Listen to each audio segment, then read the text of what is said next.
Hemos estado platicando sobre el tema de la elección al Poder Judicial, que se va a poner, miren, entretenida para los valientes que decidan ser funcionarios de casilla.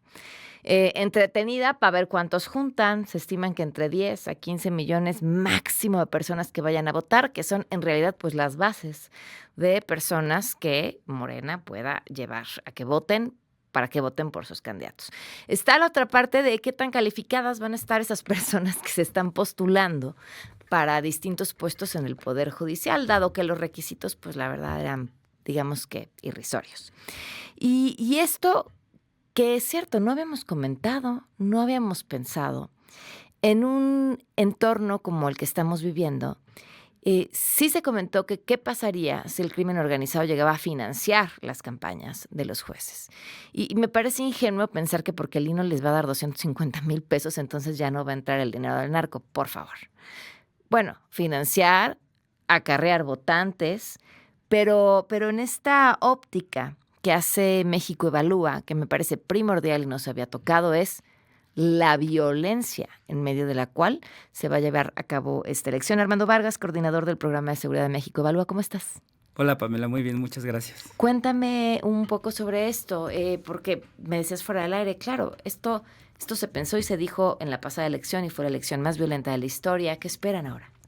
Sí, y creo que hay que partir de una premisa todavía más de fondo, y es que en la actualidad, desde hace ya varias décadas, pues los procesos electorales en México se han convertido más bien en una oportunidad para que el crimen organizado consolide su dominio a nivel territorial. Se han vuelto un instrumento para la captura del poder. En efecto, en ese contexto vimos cómo en 2024 tuvimos la elección más violenta de la historia. Muchos lo advertimos muchos meses antes de iniciar la elección. No se hizo ningún caso y una vez que comenzamos a ver la violencia, los protocolos no comenzaron a funcionar. Y no solo eso, sino que se le dio carpetazo al tema. Nadie hizo nada, ninguna institución postelectoralmente hablando atendió el tema, y pues resulta que en este contexto de elecciones extraordinarias todas las condiciones del 2024 se han empeorado en 2025.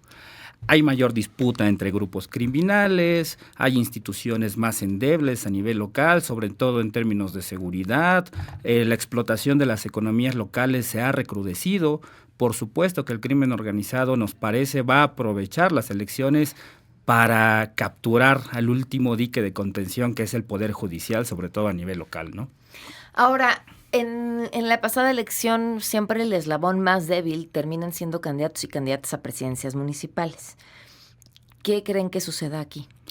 Pues nosotros pensamos que se va a reproducir con sus diferencias el escenario. Las candidaturas locales van a ser las más endebles. Pensamos... no está ni siquiera previsto en la ley qué pasa si asesinan a un candidato, ¿verdad? Exacto. No hay protocolos establecidos en la legislación de prevención, de contención o de reacción. Estamos viendo que hay un desorden absoluto con la organización de la reforma de la elección judicial, y una de las vías que se debería atender de forma primordial, que es la violencia política, está simplemente ignorada. Pensamos que es el oficialismo el que va a buscar poner a sus candidaturas. Nosotros también lo pensamos, pero es ilusorio no considerar al crimen organizado en este esquema, no solo a través de la violencia, sino también a través de la financiación a campañas, la imposición de candidaturas, la movilización o desmovilización del voto, la intervención en casillas. No se ha hecho nada y me parece que todas las condiciones están dadas para que veamos otra vez este problema. Nosotros hicimos o estamos haciendo un trabajo en donde comenzamos a identificar el nivel de riesgo, y en 8 entidades hay un riesgo alto, muy alto, y prácticamente en el resto un riesgo medio, pero en todas las entidades existe un riesgo de intervención del crimen organizado. ¿Cuáles son estas en donde está peor? La que tiene una valoración muy negativa, un riesgo muy alto de intervención, es Baja California, por los siguientes motivos. Y hablamos muy poco de Baja California. Totalmente. Nos hemos concentrado en términos de violencia tanto en Sinaloa en los últimos meses, que hemos perdido de vista cómo se ha recrudecido la violencia en Tabasco, en Colima, en Morelos, cómo persiste en Michoacán, en Guerrero y por supuesto en Baja California. ¿Cuáles son estos factores? en Baja California hay una fuerte disputa entre grupos criminales nacionales, regionales y locales. Hay una muy fuerte explotación de las economías locales, incluyendo el tráfico de personas, que cada vez es uno de los mercados ilícitos que cobra mayor importancia en México. Tiene un alto antecedente de violencia político-electoral, estuvo entre las entidades más violentas en 2024 y se van a elegir prácticamente el 100% de los puestos judiciales en la entidad. Y es además históricamente donde menos voto hay, ¿no? En todo el país en porcentaje de participación. Exacto, y nos parece que el que haya un bajo porcentaje también es un incentivo de intervención al crimen organizado. Claro. Quien pueda Más fácil. Claro, quien pueda movilizar un poco a la gente va a obtener la victoria. Basta con algunas amenazas o alguna entrega de ayudas sociales del crimen organizado. Pero no solo están esas, hay otras entidades con riesgos muy altos como Michoacán, que padece severos problemas de disputas de grupos criminales. Está prácticamente en el norte Tamaulipas, que también tiene un riesgo muy alto. Está también, por ejemplo, el caso de Zacatecas. Uh-huh. En fin, digamos que la zona del noreste tiene un gran riesgo. No obstante, insisto, hay otras entidades que tienen un riesgo importante. La Ciudad de México tiene un riesgo medio, por ejemplo. ¿Por qué? En la Ciudad de México, porque actualmente estamos viendo dos fenómenos que pueden incentivar la captura del Poder Judicial por parte del crimen. Primero, hay cada vez mayor explotación de economías locales a través del cobro de piso. Y en segundo lugar, estamos viendo un reordenamiento muy violento de los grupos del crimen organizado a nivel local, entre la Unión Tepito, la Antiunión Tepito y grupos incluso microlocales a nivel colonia. Entonces, todo eso crea los incentivos para que los grupos busquen ampliar sus redes de impunidad, sacar ventaja en esos conflictos, y si lo pueden hacer capturando a jueces, lo van a hacer. Eso va a terminar de imponer y de construir lo que en México Evalúa llamamos el régimen criminal, uh-huh, que son grupos criminales estableciendo las reglas de juego ya no solo a nivel ejecutivo, sino incluso a nivel judicial. Es un riesgo muy importante. Insisto, se advirtió mucho la elección pasada, hubo caso omiso, pero creo que estamos, no sé si a tiempo, pero sí es muy importante ponerlo sobre la mesa para sobre todo analizar las implicaciones que va a tener la elección. ¿Y cómo blindas una elección así? En el caso del Poder Judicial creo que no hay manera. Y todavía ni siquiera sabemos cómo va a funcionar, si va a funcionar, todavía no hay claridad. Las elecciones ya van a ser en junio y se están discutiendo temas de campaña. Vamos a ir sobre las rodillas. Pero me parece que poner la variable sobre la mesa desde ahora es muy importante para que en el siguiente proceso electoral, porque ya nos toca convivir con esto, entendamos qué rol juega la violencia y cómo la contenemos.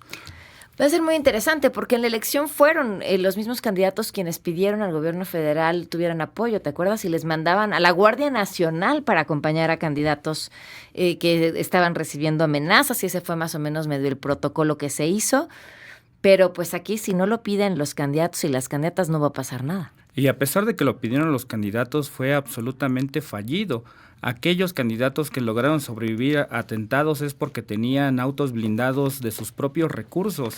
Vimos estas escenas muy trágicas, por ejemplo, en Coyuca de Benítez, cuando asesinan a un candidato que tenía el protocolo de seguridad en un evento público rodeado de la Guardia Nacional, y aún así lo ejecutaron. Hoy no hay protocolo de prevención situacional, es decir, de presencia policial que logre contener el poder de fuego del crimen organizado. Además de los precedentes, o sea, la situación de inseguridad en cada uno de estos lugares, cómo funcionó en la pasada elección, ¿hay algo que hayan visto ya directamente relacionado con esta elección al Poder Judicial que les esté encendiendo la alarma? Nosotros en la semana pasada publicamos desde el Programa de Justicia de México Evalúa una investigación sobre, digamos, las reformas que hacen cada uno de los estados para poderse alinear.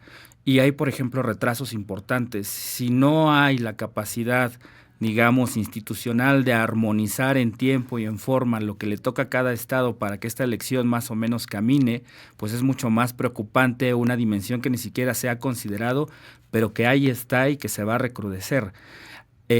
Entonces, en pocas palabras, la debilidad institucional de los estados es un factor de oportunidad que alguien lo va a aprovechar. Insisto, no solamente aquellos partidos con mayor poder, no solamente aquellos poderes económicos que van a movilizar candidatos, sino también el crimen organizado, que hay que decirlo, hoy es un actor político en nuestro país, establece reglas del juego, y negar esa realidad pues no abona a construir en la medida de las posibilidades una elección funcional, ¿no? Claro, esta evaluación la podemos encontrar en la página de México Evalúa. Nosotros estamos trabajando, y aprovecho para comentarlo, en un pequeño documento para dar cuenta de estos riesgos, y vamos a estar monitoreando periódicamente el tema de la violencia en las elecciones judiciales. Esto que nosotros le compartimos al Diario del Universal el día de hoy es parte de una investigación más amplia, pero que vamos a hacer, por supuesto, pública para que todos puedan discutirlo. Perfecto. Muchísimas gracias, Armando. A ti, Pamela, muchas gracias. Buenas tardes. Armando Vargas, coordinador del Programa de Seguridad de México Evalúa, 5:34.